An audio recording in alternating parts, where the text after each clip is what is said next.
So, Antonio, welcome to London. Thank you. Are you okay? You relaxed? Yeah. We're good? Yeah. We're good.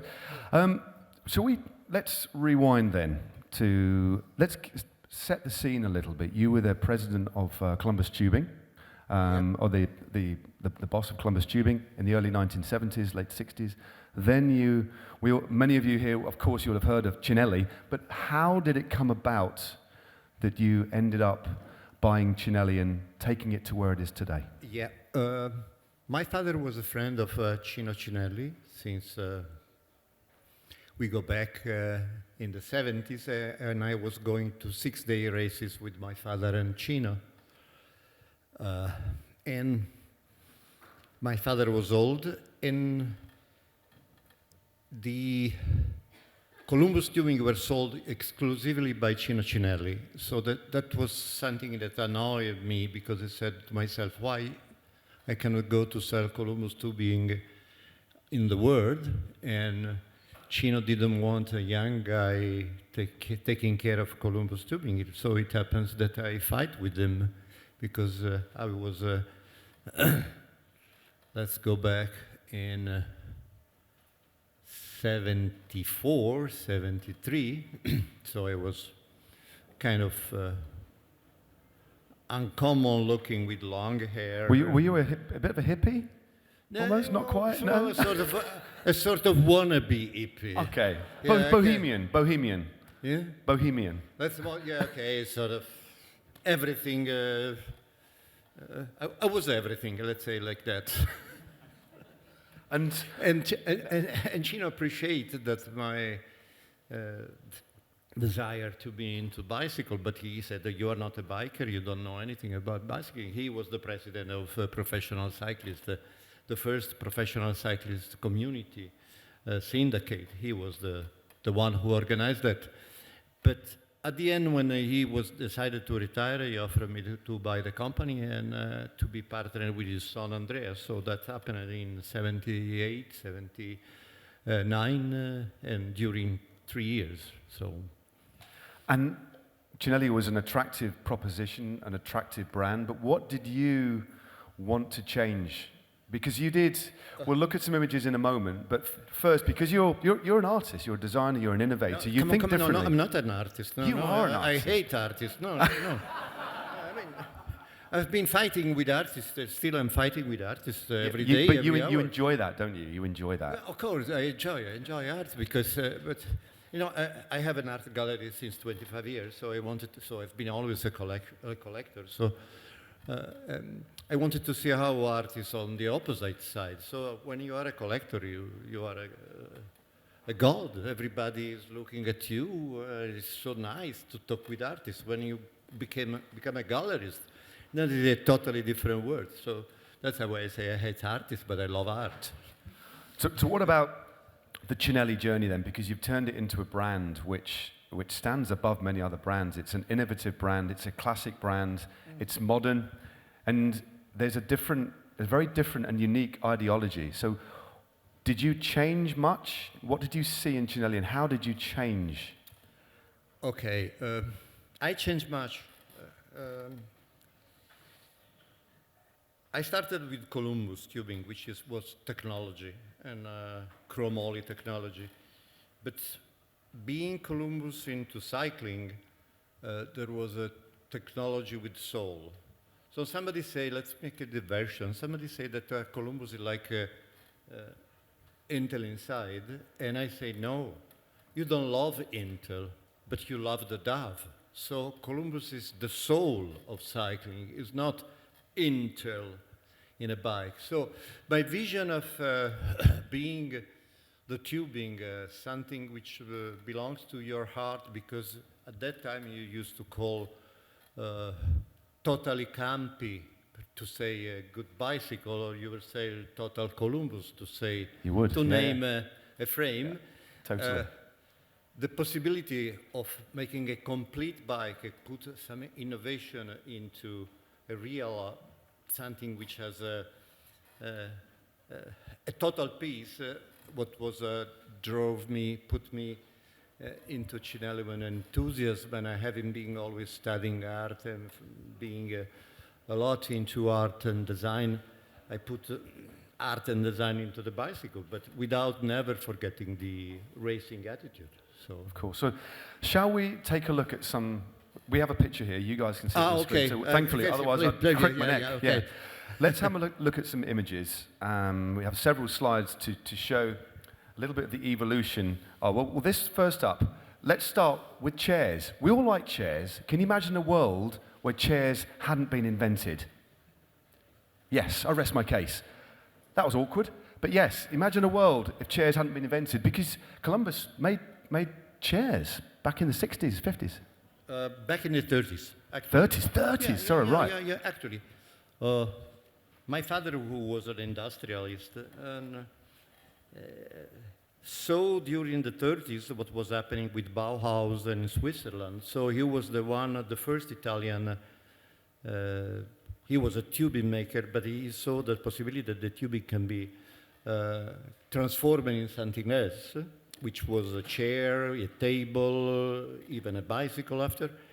And he got the license from Marcel Breuer to produce the chairs. In this case, is in a museum, Prada Museum. It was an exhibition about art in the 30s, art and design in the 30s. And that was a complete chair. And also the tapestry was bought in Hungary from Bauhaus school pupils. So Wow. it happens that Columbus brand was the most famous in Italy to produce from 30s to 60s complete furniture. Wow. And that was a discovery for me, because at that time, those kind of furniture were linked to fascism, because during the 30s and the 40s, the rationalist was very linked to the culture of that period. So was a hidden treasury in my family. Definitely. That's a beautiful piece. Let's move on. And I started to study what was happening there. Then There's a lot. I mean, we could just talk about chairs. If you guys want to talk about chairs for half an hour, I'd be happy to. But let's get the next slide and see what we have. There we go. Just an iconic poster. Just looking at the composition, that looks like 1940s, 1930s or something. 1930s. The funny things about this, okay, I like the graphics, I like everything inside of that, but it's the dove. And one of the first, if you see the dove, is ugly. No, it's not. It's quite an odd-looking medieval dove. Yeah, let's be honest. It has a small, sort of. And I was young. I called that puppy. Was that ugly swimming dove? Because the dove is ugly swimming dove. I know what you mean. Yeah, it's a strange one, isn't it? It's not quite the fully formed object that we saw in the future, which was, actually, just a quick one. When did you ultimately change the dove design then? Because it's more reminiscent of the Picasso peace dove, isn't it? There are a lot of doves in art. That Picasso, of course, is one of the best. But I changed it during the 77. I cut one wing. Okay. Okay. Well, let's move on. My father was not happy. I hope there's nobody from the RSPCA here. Sorry, the RSPB here. Anyway, move on to the next slide. Well, classic. Just look. There's so much there to talk about, isn't there? Everything there is of its time. But explain who that person is and how far she was riding. She was. At that time, in '85, everyone was looking for a velodrome record. So there was a sort of mania about 5 kilometers hour record. And this is a strange record, Italian record for women, which is 100 kilometers. 100 kilometers on the track. What's all that about?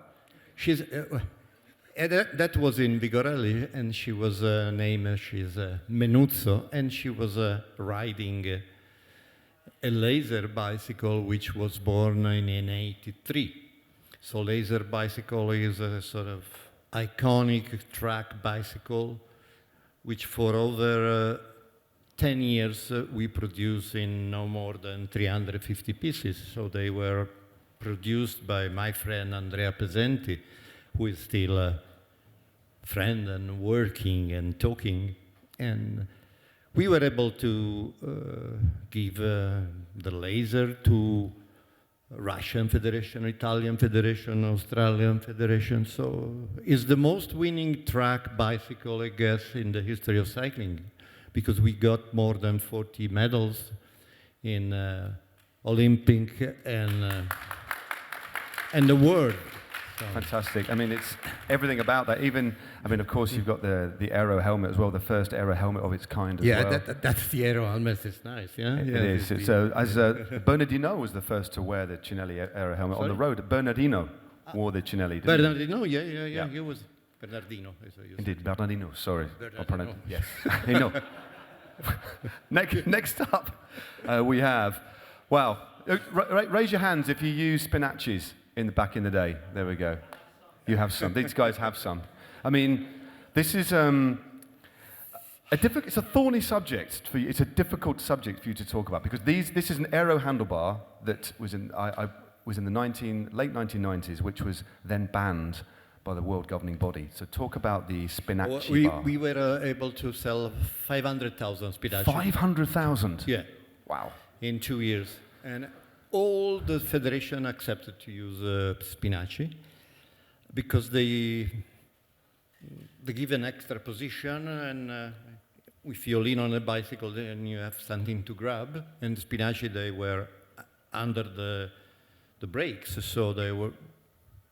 So in some way they were sure from safety reason, but at that time the UCI wanted to show that something was wrong on the way the bicycle were made instead of looking at what was going wrong with the doping.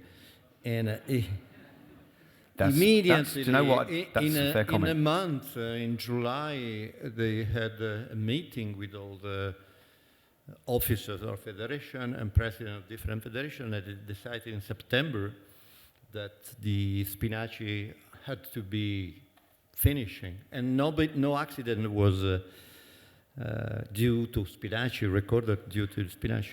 But there are two funny stories that one, I tried to make lobbying with at that time the president of the federation, and he was a kind of old guy, like my, and I said, please look at, and when he went out from the meeting, he said, Spinergy is okay. Hey, man, why you say Spinergy? Hey, you wanted me to vote for Spinergy, not Spinergy, Spinaci. So he was confused. Seriously? Seriously, so that's basically, history, serious. Any of you here you know about Spinergies, the American carbon wheels that were banned because it was like a helicopter blade and cut it ended up that Spinergy had 1 year to change their products, and we were immediately banned. Wow. But anyway, there are a lot of stories about Spinaci because somebody didn't want to even, they made fun of Spinaci because they were, well, we are doing serious bicycle, why you put a funny name on a... Okay, it's so conservative, it's so conservative. And I said, why you put a vegetable name? I'm sure that Apple will go out of business because of the funny name. Brilliant. I love the colours as well. There's some absolute... the ones at the bottom left, I had a pair of the purple ones there, purple with the blue. They're just, I mean, they just look gorgeous. And we made Spinaci, we made Spinacissimi, we made Euro Spinaci, we had a basket ready to be inside Spinaci. And that's something like you find now on a gravel bike. Right, okay. I mean, that's history. So next up, because we've got a few of these to move through, let's have a look at the next slide. So this is Hans-Henrik Ørsted. Yeah, that's the record of hour of Henrik Ørsted, and a lot of things are connected with those laser bicycle. He had a 28, 26 that now are banned, and Andrea, he was very, like all the athletes, are very keen on everything and anxious.